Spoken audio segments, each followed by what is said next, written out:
Bonjour tout le monde, j'espère que vous allez tous très bien. Aujourd'hui on se retrouve pour une nouvelle vidéo, donc vidéo de trading sur la plateforme Bybit. Donc trading du Bitcoin avec effet de levier. Donc dans cette vidéo je vais vous montrer un pattern que j'ai tradé ce week-end. Donc j'ai pris plusieurs trades en fait sur ce pattern, donc voilà, il y avait de grosses opportunités ce week-end, vu qu'on était bloqué dans un range, dans un triangle. Donc je vous montre un peu le pattern que j'ai trade. Et comme d'habitude, je vous montre le direct du trade, d'un des trades que j'ai pris. Donc voilà, ça va être l'objet de la vidéo, un petit partage de stratégie en scalping, toujours pour vous donner des idées de trade que vous puissiez reproduire après.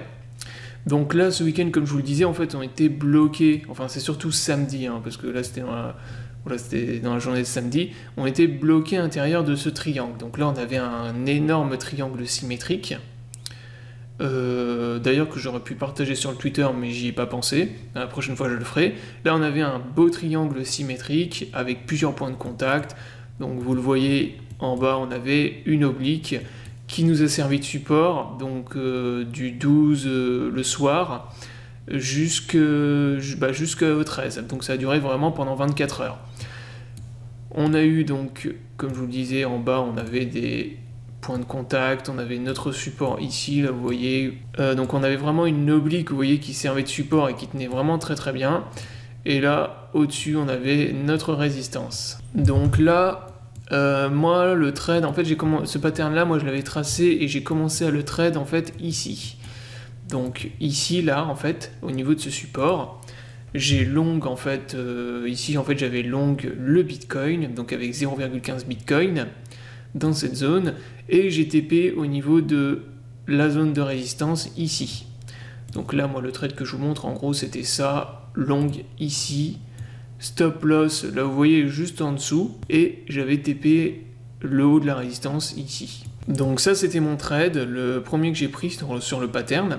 Donc ce qui est bien en fait ici, pourquoi j'ai long en fait ici, c'est parce qu'en fait on avait accumulation de support. On avait d'une part notre oblique là que je vous ai montré. Là on avait notre support ici, notre point de contact, je veux dire avec l'oblique.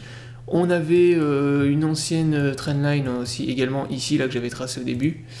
Donc en fait on avait cette trend là qui était pas mal, qu'on est venu break ici. Et en fait, on est venu faire un pullback sur celle-ci là que je vous la mets en jaune, ça sera plus simple. On est venu pullback ici, et en plus, on avait des divergences sur le 3 minutes. Donc là, pareil, les divergences dans les ranges, c'est hyper intéressant de les prendre, surtout quand on est dans des ranges, quand on est dans des phases de tendance haussière avec beaucoup de volume, beaucoup d'impulsion, ça devient très risqué de faire du contre-tendance, mais là quand on est dans des ranges, c'est vraiment intéressant. Donc là on avait nos divergences, on avait notre support, donc là on était très très bien pour long en fait ici. Malgré le fait, vous voyez, qu'on cassait un peu l'oblique, qu'on l'a un petit peu cassé à certains moments, bah c'était qu'en fait comme on était dans un range et qu'il y avait très peu de volatilité ce jour-là, moi en fait j'y croyais pas du tout à la cassure du pattern. Faut rappeler qu'on était le week-end, il y a beaucoup moins de volume, et en général quand on est bloqué dans des ranges, bah on continue à faire le range en fait, jusqu'à ce qu'il y ait une extraction. Donc là vous voyez ce qui a été le cas après plus tard, mais là c'était excellent donc pour acheter. Donc moi c'est ce que j'ai fait, j'ai long ici, j'ai TP ensuite plus haut vers les 9430, 9440, ce qui m'a permis de prendre un premier trade dans le pattern, dans le triangle symétrique. Donc ça, les triangles, pareil, je vous ai fait des vidéos tuto sur la chaîne, sur les triangles. Donc je vous remets le lien du tutoriel sur ma chaîne YouTube où je vous explique comment trade justement les patterns de type triangle. Et comme d'habitude, je vous mets aussi mes liens d'affiliation dans la description de cette vidéo. Donc là c'était le premier trade que vous pouviez prendre qui était simple. Après, vous en avez eu un deuxième ici. Donc là, c'était exactement la même chose. Là, on avait la résistance avec le haut du triangle. On avait une divergence sur le RSI. Pareil, j'avais mis mon stop loss genre ici, petit stop loss. Et je suis venu TP ensuite plus bas vers l'oblique en fait, le support qu'on avait là. Donc là, vous voyez que quand on est bloqué dans des ranges comme ça, qui a peu de volatilité en plus, que ça va pas partir dans des grosses tendances avec beaucoup de volume, bah là, faut pas vous poser de questions. Il faut long les supports, short les résistances, inversement, short les résistances, long les supports, et ça se fait très bien. Et là, par exemple, ici, là, vous voyez, typiquement, moi, donc comme je l'ai dit, j'ai long là, short ici, après vous auriez pu reprendre un long là, short là, là ici, short, au niveau de la résistance, long ici, enfin TP votre short ici, etc., etc. Bon, après, ici, là, c'était plus du tout intéressant parce qu'il n'y avait plus du tout de volume. Donc là, comment s'est terminé ensuite le triangle? Donc ça, c'était intéressant. Moi, j'ai pas pu... moi, en fait, ce qui s'est passé, c'est que j'ai voulu trade la question du triangle. Parce que là, vous voyez qu'après, en fait, ce qui s'est passé, c'est que le prix était bloqué dans le triangle comme ça. Et là, il n'y avait plus du tout de volatilité. C'est-à-dire que là, les variations de prix, elles étaient ridicules. Hein. Là, vous regardez, c'était du 0,15%. Donc, en gros, il n'y avait plus du tout de volume. On est resté comme ça pendant 2 heures pratiquement avec 0 volume en bout de triangle. Et là, regardez ce qui s'est passé tout au bout du triangle. Donc, moi, ici, j'avais mis un ordre conditionnel sur Bybit à la cassure vers le bas du triangle. Donc là, j'ai loupé en fait la cassure du triangle parce que je vais vous expliquer. En fait, moi j'avais short ici en fait. Donc là, moi j'avais mis ma position, mon ordre conditionnel à la cassure ici parce que moi j'étais pratiquement sûr qu'on allait le casser vers le bas.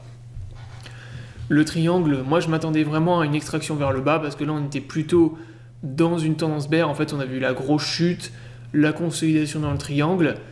Donc moi je m'attendais plus à une continuation de la tendance baissière et donc à une extraction vers le bas du triangle. Donc moi j'avais mis un ordre conditionnel de short ici.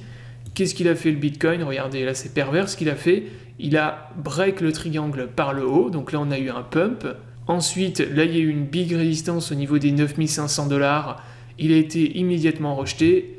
Et ensuite, il est reparti vers le bas, il a réintégré le triangle et derrière, il a fait un long squeeze. Donc, il a squeeze tous les mecs qui avaient long ici, tous les mecs qui avaient long en fait dans le pattern et long au-dessus de la cassure. Et il a fait un long squeeze. Et donc, moi, en fait, ce qui s'est passé, c'est que quand le Bitcoin, il a pump, bah, moi, derrière, en fait, j'ai fermé mon ordre conditionnel ici parce que je me suis dit, ça y est, bah, voilà, il a pump, ça va repartir vers le nord. Et bah en fait, j'avais su prendre mon ordre à la cassure ici, ce que j'aurais pas dû faire, mais bon, je pouvais pas le savoir. Et derrière, il y a eu le gros rejet, boum, et ça a été vraiment rapide. Réintégration du triangle, long squeeze, et derrière, vous voyez que bah ça fait quand même... Bon, après, c'était pas énorme, hein. Vous voyez, ça fait un dump de moins 1%. Donc c'était pas non plus énorme, c'était pas très grave de louper ce trade. Mais par contre, vous voyez, les gens qui avaient long la cassure, eux par contre se sont fait rect derrière. Donc des fois, vous voyez, quand il n'y a pas du tout de volume, ça peut être... voilà, des fois il peut se passer des choses comme ça aussi, sur les cassures de triangle. C'est que des fois ça casse, c'est rejeté au niveau d'une résistance, ça réintègre le pattern et des fois, et après derrière ça fait du squeeze. Donc ça c'est assez rare, hein.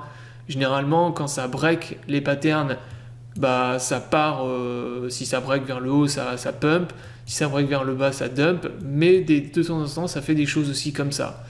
Donc le trading, voilà, c'est comme ça, c'est pas une science exacte, des fois il y a des choses imprévues, et là c'était le cas. Donc il y avait vraiment un truc imprévu sur la cassure de ce pattern. Voilà, donc la vidéo est terminée, donc j'espère que les vidéos vous plaisent, qu'elles vous aident à faire du trading, enfin à prendre des bons trades en tout cas. Je vous invite à vous abonner à la chaîne pour ne pas rater les prochaines vidéos. Je vous souhaite à tous une bonne journée et à bientôt pour une prochaine vidéo.